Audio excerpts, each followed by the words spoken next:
El quechua y el aymara, dos lenguas oficiales del Perú, fueron consideradas por la Organización de las Naciones Unidas para la Educación, la Ciencia y la Cultura dentro de los 2.500 idiomas que se encuentran en peligro de un total de 6.000 existentes en todo el mundo.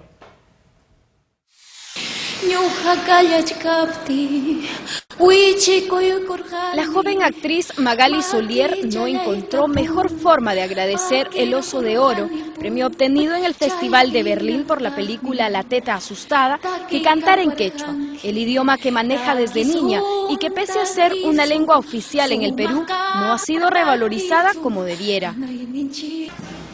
Aunque la Academia de la Lengua Quechua impulsa el conocimiento del denominado idioma inca, es innegable que la falta de una educación intercultural masiva ha propiciado que aquellos peruanos que no hablen el castellano sean marginados. Quizás por ello la Organización de las Naciones Unidas para la Educación, la Ciencia y la Cultura alertó en un reciente estudio que el quechua y el aymara son idiomas en peligro. Y aunque los lingüistas peruanos realizan esfuerzos por preservar ambos idiomas, la falta de una política gubernamental juega en contra de ello. Por ejemplo, el aymara casi no se cultiva en las escuelas del altiplano peruano. Situación diferente se aprecia en la sierra, en donde pese a la falta de presupuesto, se trabaja por preservar el quechua, pero no de forma masiva.